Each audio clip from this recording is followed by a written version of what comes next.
까지 말씀이에요. 시작.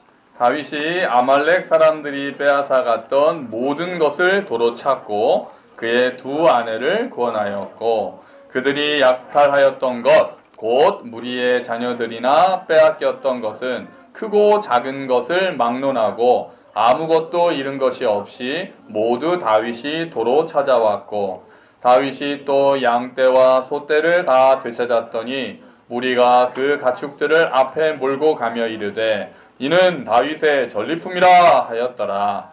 다윗이 전에 피곤하여 능히 자기를 따르지 못하므로 부솔 시내에 머물게 한 200명에게 오매 그들이 다윗과 그와 함께한 백성을 영접하러 나오는지라.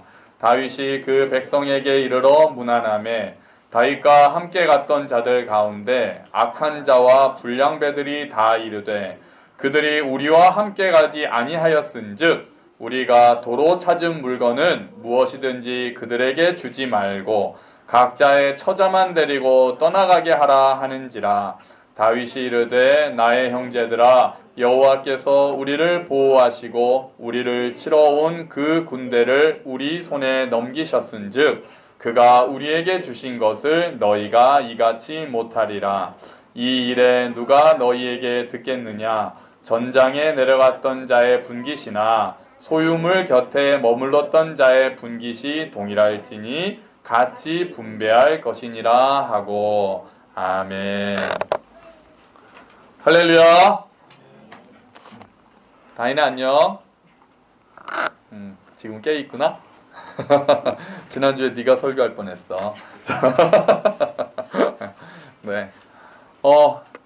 다윗 이 이야기는 많이들 아실 거고 이제 전 이야기를 좀 설명을 해야. 그러니까 다윗의 인생 중에선 사실 그다지 조명되어 있지 않죠. 우리가 다윗 하면은 골리앗하고 싸운 얘기, 밧세바와의 사건, 요나단과의 우정 이런 이야기들은 많이 주일학교 때부터 들었는데 저는 요 에피소드는 주일학교 때는 듣지 못했습니다. 나중에 커서 보게 됐고, 근데 제가 제일 좋아하는 다윗의 인생에서 제가 가장 좋아하는 장면은 딱 요 장면이에요. 자, 오늘 이 장면은 우리 앞에 많은 이야기들은 빼고요. 간단하게 말을 한다면 다윗은 지금 어떤 성에서 시글락이라는 블레셋이라는 나라로 도망가 있습니다. 600명의 용사와 그의 가족들을 데리고 시글락이라는 성에서 살고 있었습니다. 그런데 이 600명을 데리고 전투를 하러 잠깐 떠나 있었어요. 그런데 이제 그 이스라엘하고의 전투였잖아요. 근데 이제 안 하게 돼서 어쨌든 성을 떠나서 며칠 있다가 그냥 돌아오게 되었습니다. 그런데 와보니 불사! 난리가 난 거죠. 그 이스라엘의 대를 이은 원수 아말렉 사람들이 다윗과 남자들이 다 떠나 있는 그 성을 쳐들어와서, 그럼 누가 있었겠어요? 그 성에 여자들하고 애들하고 어르신들이 있었겠죠. 그래서 쳐들어와서 아말렉 사람들이 그 성에 있는 사람들을 다 사로잡아서 끌고 갔죠. 다윗도 아내가 2명이었는데 다윗의 아내, 그 용사들의 가족들이 다 끌려갑니다. 그리고 가축, 값진 물건들 다 가지고 갔겠죠. 자, 그래서 이제 어떻게 해야 될까요? 잡으러 가야죠. 이제 잡으러 가야죠. 그래서 이제 다윗과 600명의 용사가 잡으러 갑니다. 그 흔적을 쫓아서 막 이제 찾아와야죠. 찾아와야죠. 그래서 막 쫓아갑니다. 쫓아가는데 그 전부터 너무 달렸기 때문에 어느 중간에 부솔 시내라는 곳에 딱 도착했을 때 600명 중에 200명이 탈진합니다. 3분의 1이라는 숫자가 탈진해버렸어요. 더 이상 못 가겠다. 그랬더니 이제 다윗이 이렇게 하죠. 그러면은 너희는 여기서 우리 소유물 같은 거 좀 놔두고 너희는 여기서 지키고 있어라. 나머지 400명은 가자. 이렇게 해서 나머지 400명을 끌고 계속 쫓아갑니다. 그리고 드디어 만납니다. 400명이 딱 가니까 아말렉 사람들이 또 다른 데도 그러니까 그 이스라엘이 있었던 시글락 성뿐 아니라 다른 성들까지 막 돌아다니면서 계속 약탈을 했을 거 아니겠어요? 그러니까 그냥 잔뜩 그냥 물건을 쌓아놓고 하면서 놀고 있는 거예요. 그래서 다윗이 이틀에 걸쳐서 새벽부터 그 다음날까지 그냥 완전히 쓸어버리고 다 되찾아옵니다. 다 되찾아와서 이제 돌아오는 장면이에요. 그게 여기에요. 우리가 봤던 18절이 그거예요. 아말렉 사람들이 뺏어갔던 모든 것을 도로 찾고 두 아내를 구원하고 그들이 약탈하였던 것 곧 자녀들, 그것도 말고 빼앗겼던 거는 전부 다 잃은 것이 없이 모두 다윗이 도로 찾았는데 양떼도 찾고 소떼도 찾고 그 외에 다른 전리품까지 다 찾았습니다. 이렇게 이야기는 해피엔딩이죠. 해피엔딩. 아주 행복하게 끝났습니다. 자, 근데 문제는 이제 시작이죠. 자, 지금 몇 명이 남아있었죠? 200명. 몇 명이 갔습니까? 400명. 그래서 200명은 여기 있고 400명이 가서 으아 해가지고 전투를 한 거잖아요. 그리고 이렇게 400명이 들어오면서 야 우리 전리품 찾았다. 그러니까 200명이 기다리고 있다가 요 400명을 만납니다. 400명을 만나요. 그랬는데 자 문제가 이 전리품을 어떻게 할 것이냐에 대해서 어떤 사람들이 딱 손을 들고 나섰습니다. 임금님 한 가지 원칙을 정합시다. 뭐냐?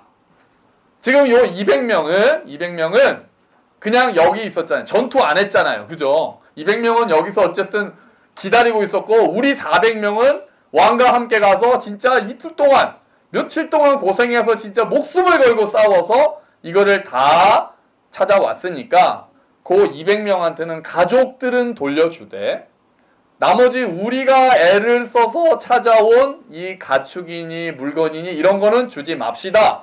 이렇게 주장합니다. 여러분 이 주장에 대해서 일리가 있다고 생각하십니까? 네. 여러분 어떻게 생각하세요? 일리가 있습니까? 아니면 말도 안 됩니까? 솔직히 그러니까 이게 교회라고 하지 마시고 본성에 따라서 대답을 해보세요. 일리가 있어요? 없어요? 있죠. 200명은 여기 기다리고 있었잖아요. 400명은 가서 전투했잖아요. 그러니까 가족은 돌려주자. 가족은 당연히 돌려주는데 우리가 애써서 뺏은 이거는 주지 말자. 이거 우리가 애써서 벌었으니까 왜 쟤네는 놀고 먹는 무임승차 금지 주지 말자. 이렇게 얘기를 하는 거죠. 그런데 다윗이 아니라고 해요. 다윗은 똑같이 나누자고 합니다. 왜 그럴까요? 다윗은 왜 그것을 똑같이 나누자고 했을까요? 군사들이 반란을 일으킬까. 200명이 반란을 일으킬까봐? 나 그 생각은 못 해봤네. 역시 우리 아이들과 하면은 생각지 못한 대답들이 나와서 흥미진진해요. 항상 설교 시간이 흥미진진해. 근데 그건 아닌 것 같고. 자, 여러분 왜 그랬을까요? 뭐 그럴 수도 있어요. 충분히 그럴 수도 있습니다. 그런데 다윗이 그렇게 생각했던 것은 가장 큰 이유는 우리 23절에 그 답이 있습니다. 23절을 한번 읽어볼까요? 자, 우리 23절 한번 같이 읽어봅시다. 시작. 다윗이 이르되 나의 형제들아 여호와께서 우리를 보호하시고 우리를 치러 온 그 군대를 우리 손에 넘기셨은즉 그가 우리에게 주신 것을 너희가 이같이 못하리라. 아멘. 보세요. 여호와께서 우리를 보호하셨고 우리를 치러 온 그 군대를 우리 손에 넘기셨다. 그러므로 그가 우리에게 주신 것을 우리가 이러면 안 된다. 그러니까 다윗은 이게 내 힘으로 해서 나의 몫이라는 생각보다 하나님이 우리에게 주신 것이라는 생각이 훨씬 컸던 거예요. 요거를 새 번역에서는 좀 더 잘 번역을 했습니다. 우리 주보를 보시죠. 주보에 제일 위에 새 번역입니다. 사무엘상 30장 23절 같이 읽어볼까요? 시작. 그러나 다윗은 그들을 달랬다. 동지들, 주님께서 우리를 지켜주시고 우리에게 쳐들어온 습격자들을 우리의 손에 넘겨주셨소. 주님께서 우리에게 선물로 주신 것을 가지고 우리가 그렇게 처리해서는 아니 돼요. 더 좋은 표현. 그가 우리에게 주신 것을 새 번역은 뭐라고 딱 한마디로 표현했습니까? 선물이라고 표현을 한 거죠. 다윗이 생각할 때 다윗이 싸워서 이겨서 얻었던 그 모든 것들은 선물이라고 생각을 한 것이었습니다. 그렇기 때문에 그거를 가지고 우리가 다른 사람에게 나누지 않는 태도는 안 된다는 거죠. 여러분 근데 생각해 보세요. 다윗이 그거를 굳이 선물로 생각하지 않아도 됩니다. 진짜 선물이 아니에요. 우리가 생각하는 선물은 아니었습니다. 그냥 다윗이 가만히 있는데 그냥 노다지가 막 이렇게 온 게 아니었어요. 다윗은 엄청나게 고생했습니다. 전쟁을 했잖아요. 아마 그 400명 중에 죽은 사람도 있을 수 있어요. 막 목숨을 걸고 그 사람들을 칼로 치고 하면서 정말 고생, 잠도 못 자고 며칠 동안 쫓아가고 며칠 동안 싸워서 이긴 전리품이라고요. 자기가 정말 애를 써서 얻은 거예요. 그런데도 다윗은 그게 선물이다라는 생각이 너무 강하게 있는 거예요. 내가 이렇게 싸워서 했지만 이것조차도 하나님의 선물이다. 내가 싸울 수 있게 힘을 주신 것도 하나님이 주신 선물이고 이긴 것도 하나님이 주신 선물이라고 생각을 한다는 거예요. 여러분, 이 시대는 어떻습니까? 지금 시대는 우리는 지금 어떻습니까? 자본주의가 발달하고 사유재산 제도가 굉장히 중요한 축이 되어 있죠. 그래서 내 것이라는 개념이 굉장히 중요합니다.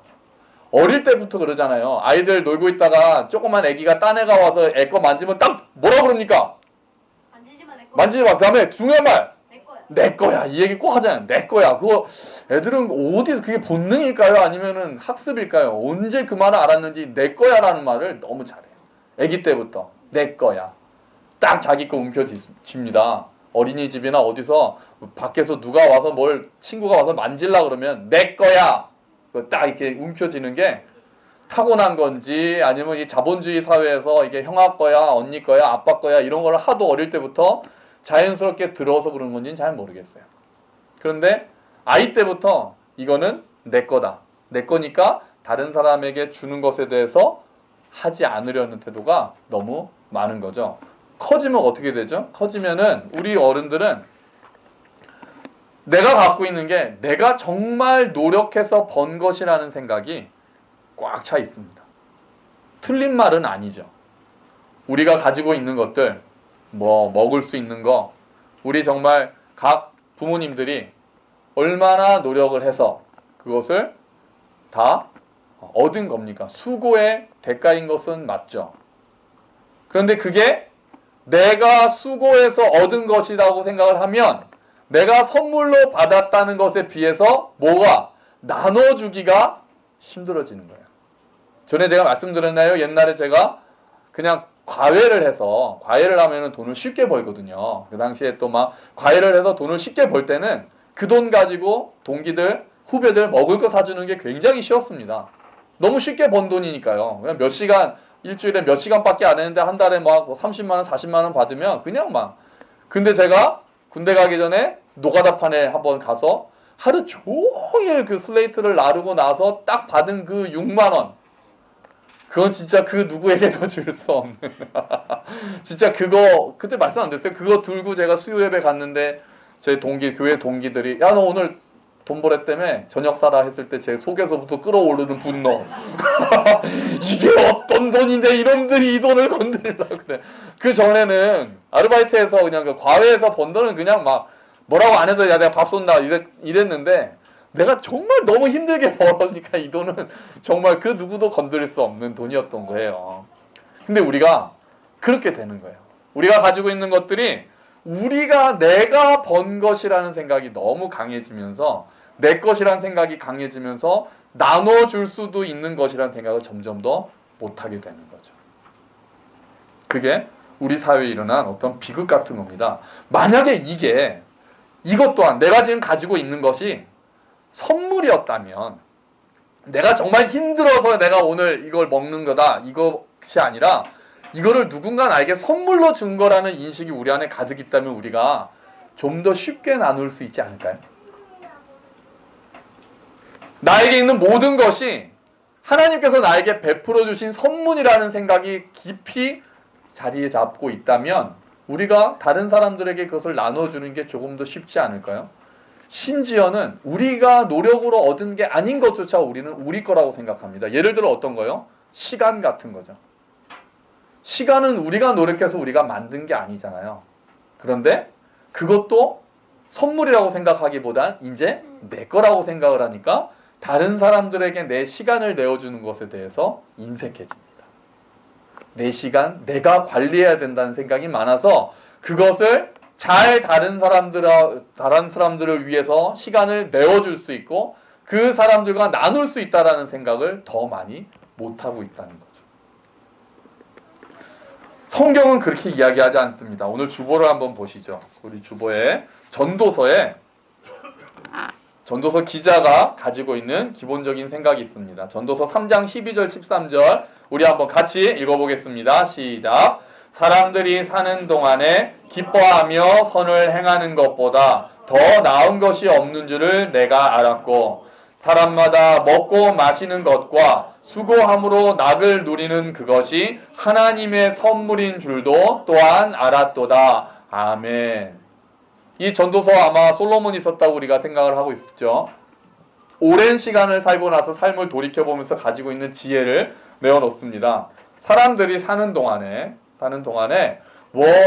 앞부분에 전도서 앞부분은 이거잖아요. 내가 정말 공부도 많이 해봤는데 헛되고 내가 정말 돈도 많아봤는데 헛되고 내가 여자 정말 비빈 처첩이 많이 있었는데 다 헛되고 명예도 헛되고 다 헛되구나. 그렇게 하고 나서 그럼 뭐가 헛되지 않은가에 대해서 이야기를 하는 거거든요.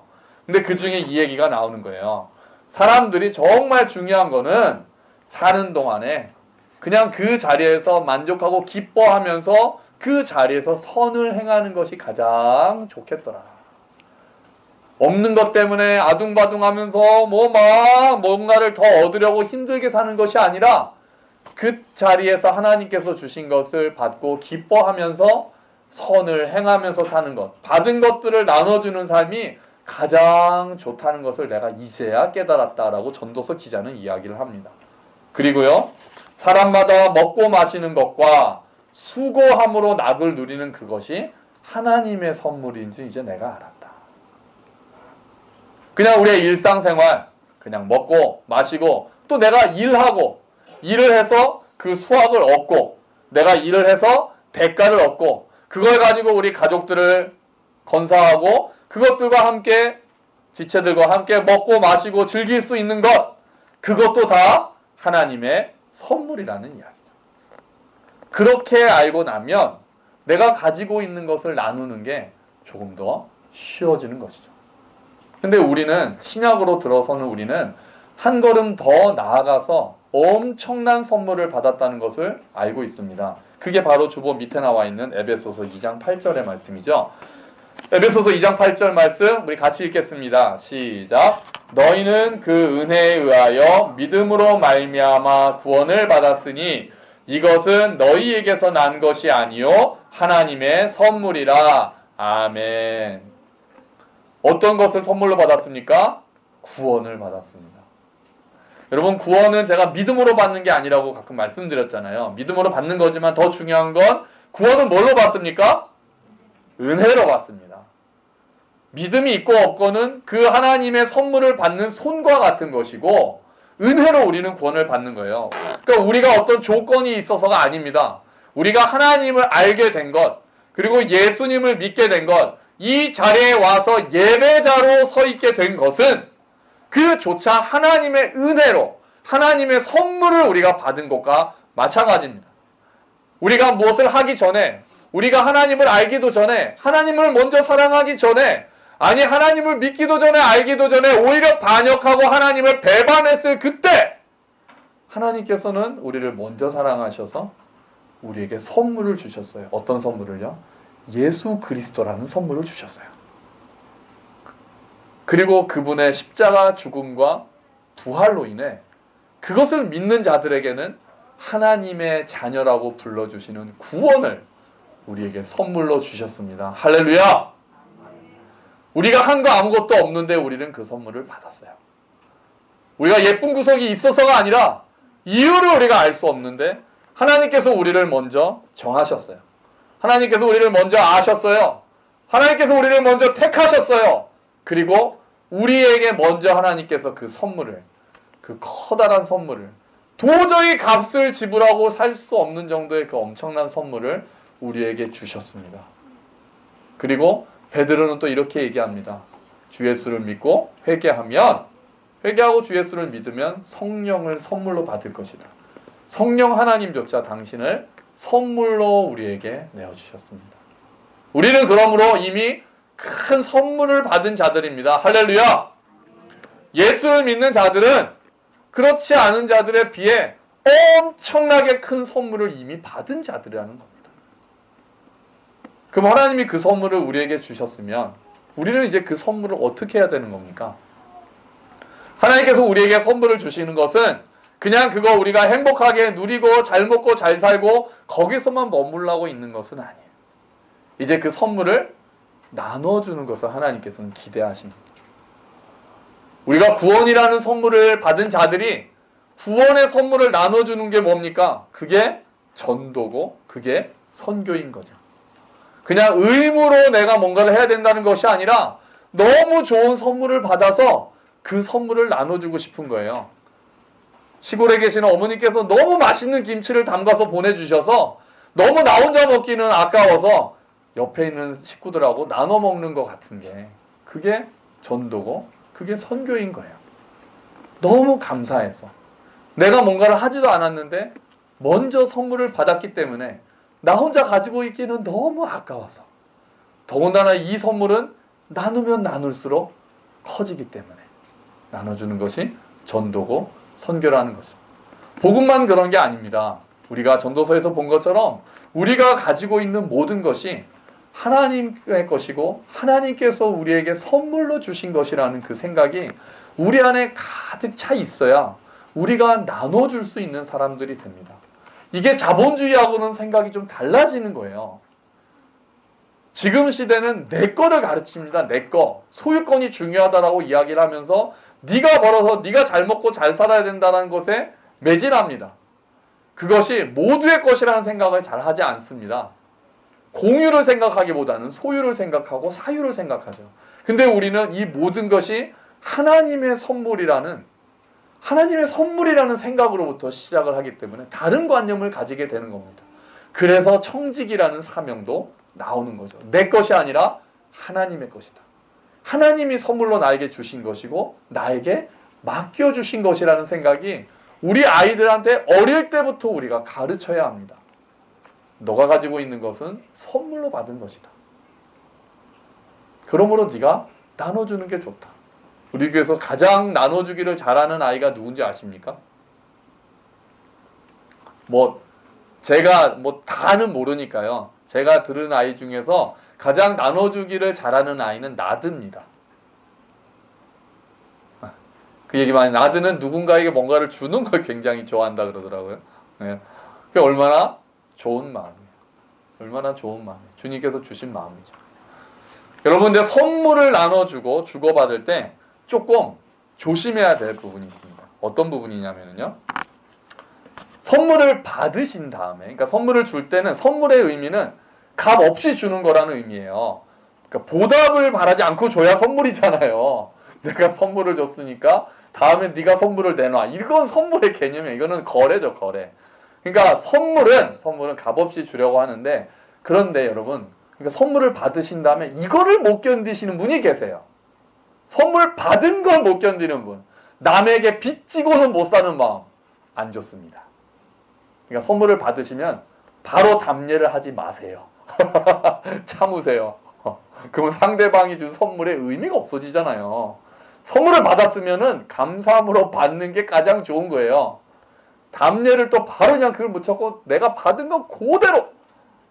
전에 모 목사님, 그런 목사님 계셨어요. 굉장히 이게 철저하신 분이세요. 제 어머니한테 얘기 들었어요. 그래서 차를 타고 같이 이렇게 가는데 그 톨게이트를 지나가는데 앞차에 계신 집사님이 뒤에 목사님 차가 오고 있으니까 뒷차 돈까지 내고 빠진 거예요. 뒷차 돈까지. 그런데 목사님 그걸 아셨잖아요. 가다가 과속을 해서 그 차를 앞질러서 그 다음에는 반드시 자기가 뒤에 그걸 내셔야 되는 그런 목사님이셨어요. 그런 분이 계셨어요. 그러니까 누가 나한테 한 거를 그냥은 안 되는 거예요. 꼭 내가 앞질러 가서 내가 내가지고 어쨌든 쌤을 만들어요. 저는 안 그럽니다. 저는 일부러 더 천천히 갑니다. 계속 뒤로. 여러분, 교회 안에서 그러니까 이런 게 있어요. 이런 그림이 있을 수 있어요. 그러니까 주고받는 거예요. 이 사람이 주면 이 사람이 받고, 이게 나쁜 건 아니죠. 당연히 누가 주면 또 고마운 마음에 주는 건 나쁜 게 아닌데 좀 아쉽습니다. 이렇게 되면 이게 잘못되면 이제 거래 관계처럼 되는 거예요. 부담이 되고, 이걸 주면은 나도 또 은근히 기대하게 되고, 또 받으면 내가 어떻게든 줘야 되는데 이렇게 생각하면은 또 이렇게 빚지고 못 사는 사람은 또 다른 사람 주는데 인색해져요. 자기가 그러니까 저 사람도 또 나눠주는 것도 인색해지는 거예요. 그래서 저는 이 모델보다는 이 모델이 저는 더 좋다고 생각해요. 특히 교회는요. 이거예요, 이거. 그러니까 ABC 쓸 거 그랬네요. 한 사람이 이 사람한테 주는데 답례를 이 사람한테로 안 가고 다른 데로 흘리는 걸로 가는 거예요. 왜요? 왜요? 왜요? 이런 질문이 나오다니 왜요? 왜 그럴까? 자, 봐. 자, 얘 뭐야? 잘 봐. A, 자, 이 사람은 그럼 이 사람을 주고 이 사람을 주면 결국 똑같잖아, 그지? 좋은 대답이지. 자, 이렇게 가서 결국은 다 갖게 되는데 내가 이 사람을 주고 이 사람이 나한테 주는 것만 해서 누구한테 주고받는 거에 대한 스트레스를 받거나 기대하거나 하지 않게 이 그림은 우리는 못 보는 거예요. A가 B한테 줬어도 B가 자기한테 안 줬기 때문에 B가 C한테 줬는지 D한테 줬는지 A는 모릅니다. 우리는 이 그림을 못 봐요. 이 그림은 누구만 봅니까? 하나님만 보시는 거예요. 하나님만 위에서 보시면은 A라는 사람은 주고 잊어버리는 거예요. 자기는 B라는 사람한테 이걸 줬어요. 이걸 줬었는데 이 사람은 그냥 가만히 있는 것 같으면 그냥 나는 선물로 줬으니까 그냥 하나님이 나한테 주신 거라고 생각했기 때문에 주고 끝나는 거예요. 근데 B라는 사람은 이거를 A한테 받았어요. 그 사람한테 굳이 갚을 생각은 안 해요. 그냥 고마운 마음이 있어요. 그런데 또 다른 거를 C라는 사람한테 줄 일이 있으니까 또 이 C한테 주네요. 그 C도 그냥 고맙게 받았어요. 그런데 어느 날 C한테 이런 게 들어와서 이건 A 주면 좋겠네? 그거 A한테 주는 거예요. 그러니까 내가 준 게 돌아온 것도 아니고 계속 필요한 것들이 돌고 그 그림은 누구만 보느냐? 하나님만 보시는 거예요. 이쁜 놈들. 서로 기대하지 않고 그 A라는 사람은 내가 B한테 이걸 줬지만 C가 이거를 줬는데 그러면 이 사람은 또 은혜를 받은 기분이 드는 거죠. A한테 이걸 줬더니 A가 다시 이걸 주면은 보답받은 느낌이 드는 거고 그러지 않고 그냥 서로 은혜를 받은 사람답게 또 서로 선물을 주는 삶을 사는 거예요. 저는 공동체가 요 그림이 되는 게 가장 좋을 거라고 생각을 해요. 누구한테 내가 신세를 졌다고 바로 갚지 않아도 돼요. 다른 사람한테 예를 들면 우리가 부모님한테 받은 은혜 우리가 부모님한테 갚을 수가 없습니다. 그렇잖아요. 부모님한테 그 큰 은혜를 우리가 만분의 1이라도 갚겠어요? 우리는 우리의 자녀를 사랑함으로써 부모님께 은혜를 갚는 거예요. 그렇게 내가 그대로 보답하는 게 아니라 흘러가는 걸로 결국은 이게 순환하는 모습으로 하나님께는 비칠 수 있을 때 가장 좋은 모델이 아닐까 그렇게 생각하는 거죠. 그러면 모두가 은혜 가운데 사는 거죠. 이게 주고받는 게 부담이 되면 나중에 어떻게 될 것 같으세요? 1대1로 주고받는 게 부담이 되면 안 주고 안 받기로 가요. 주면은 막 보답하니까 서로 부담을 느끼기 시작하잖아요. 그러면 그냥 안 주고 안 받기. 그거는 저는 바람직하지 않다고. 저는 주고받는 게 맞다고. 그게 성경적이라고 생각해요. 근데 1대1로 자꾸 주고받는 게 아니라 그냥 계속 흘러가고 흘러 들어오는 것이 나는 다 모르지만 하나님이 보시는 그림 안에서는 이렇게 돌고 도는 것. 이 돌고 도는 게 하나님의 은혜인 거예요. 하나님의 은혜인 거죠. 그럴 때 하나님이 기뻐하시고 우리도 누구에게나 빚을 지고 살면서 누구에게나 선물을 주는 자로 사는 거예요. 다른 사람한테 신세 안 지고 사는 거 너무 그렇게 자랑하지 마세요. 그런 성격도 좀 이렇게 내려놓으실 필요가 있어요. 신세를 져야 할 때는 신세를 지는 게 좋아요. 짐을 지는 것도 좋지만 짐이 되는 것도 우리가 부족하니까 그렇게 얽히는 게 오히려 성경적인 교회의 모습이에요. 나는 전혀 누구에게도 빚지지 않고 베풀기만 할 거야. 그럴 수 있는 사람이 어디 있어요? 그럴 수 있는 사람 없거든요. 어떤 형태가 되었든 도움을 요청하는 게 그게 오히려 하나님께서 원하시는 설계하시는 그 교회를 더 이루는 길인 거예요. 필요한 게 있으면은 필요한 사람한테 나눠주기도 하고 필요한 게 있을 땐 부탁하기도 하고 그렇게 얽히는 삶이 원래 하나님이 계획하셨던 교회라는 거죠. 여러분, 다윗의 선물은 나중에 더 퍼져갑니다. 그래서 그 지역에 이스라엘 다른 지파들한테까지도 나눠주게 돼요. 우리는 이미 하나님께 큰 선물을 받은 자들입니다. 우리는 하나님으로부터 먼저 선물을 받았다는 게 먼저 우리 안에 깊숙이 있어야 돼요. 하나님께서 우리에게 선물을 베푸셨다. 우리는 그 선물로 사는 사람들이라는 마음이 우리 안에 먼저 확실하게 자리를 잡아야 합니다. 그래서 우리가 하나님의 사랑을 자꾸 다시 생각하는 거예요. 하나님께서 우리에게 하신 일들이 어떠한 것인지를 그래서 말씀을 읽으면서 다시 기억하는 겁니다. 하나님께서 우리에게 선물을 주셨고 우리는 그 선물로 사는 사람들이라는 것을 기억하기 위해서죠. 그리고 하나님께서는 이제 그 선물을 나눠주기를 원하시는 거예요. 필요한 자들에게 그 선물을, 사랑을, 복음을, 물질을, 시간을, 내가 가지고 있는 그 에너지를, 그 여유를, 그것들을 나누기를 원하시는 거죠. 그게 바로 은혜로 사는 삶이면서 은혜의 통로가 되는 삶입니다. 선물을 받고 선물을 나눠주는 삶이 은혜로 사는 삶이면서 은혜의 통로가 되는 삶인 것입니다. 그리고 그게 바로 교회의 가장 본질적인 모습입니다. 또 교회뿐 아니라 교회를 넘어서 우리가 지난주에 본 대로 다른 사람들에게까지 선한 일을 행하는 것은 선물을 받은 우리가 하나님께서 좋아하시는, 기뻐하시는 뜻대로 그 선물을 사용하는 길인 것입니다. 여기 계신 우리 주의 백성 모두가 정말 먼저 우리가 하나님께 선물을 받은 자들이라는 것을 기억하고 그 선물을 내가 혼자 움켜쥐는 것이 아니라 그 선물을 나눠주는 사람이 되겠다고. 그래서 은혜 안에 사는 법을 배우고 은혜로 다시 나눠주는 삶을 살겠다고 결단하고 그렇게 기쁨 가운데 은혜에 푹 잠겨서 사시는 저와 여러분이 되시기를 주의 이름으로 축원합니다. 아멘. 우리 같이 기도할까요? 하나님께서 우리에게 어떤 것들을 베푸셨는지 먼저 생각을 해봅시다. 우리가 하나님께 받은 선물들이 어떤 것인지 그걸 선물이라고 생각하기보다 그냥 내 거, 내 힘으로 번 거, 내가 내 맘대로 해도 되는 것으로 생각하지는 않았는지 생각을 해봅시다. 그리고 그것을 내가 나눠주는 데는 어떤 삶을 살았는지 또한 생각을 해봅시다. 주님, 그것을 은혜의 통로가 될 수 있도록 주님 도와주시옵소서. 우리 그렇게 같이 기도하겠습니다. 하나님 아버지 감사합니다. 주님 은혜를 베풀어 주시고 우리의 삶 가운데 하나님께서 우리에게 베푸신 것이 어떤 것인지를 볼 수 있도록 주님 도와주시옵소서. 선물을 알기 원합니다. 우리의 모든 것이 주님의 것임을 고백합니다. 하나님께서 우리를 먼저 사랑하셨고 우리에게 먼저 당신의 모습을, 당신의 아들을 선물로 주셨습니다. 좋은 교회, 좋은 가족들, 하나님 건강을 선물로 주셨습니다. 하나님 주님께서 주신 선물을 우리가 어떻게 사용하며 은혜 가운데 살 수 있을지를 생각합니다. 때로는 짐이 되기도 하고 때로는 짐을 져주기도 하면서 그렇게 선물을 나누는 삶이 되기를 원합니다. 특히 교회 안에서, 교회 가족들 안에서 더더구나 선물을 나눠주는 삶이 되기를 원합니다.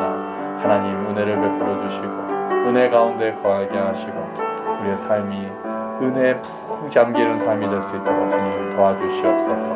주께서 주신 선물을 소중히 여기며 그것을 나눠주는 삶이 되도록 주님 은혜를 베풀어 주시옵소서. 감사합니다. 하나님 아버지 감사합니다. 우리가 먼저 하나님으로부터 큰 선물, 정말 값으로 살 수 없는 예수 그리스도 그 십자가 부활의 구원을 선물로 받은 자들임을 다시 한번 기억합니다. 그리고 우리가 수고하고 먹고 마시는 것 또한 모든 것이 하나님의 선물임을 기억합니다.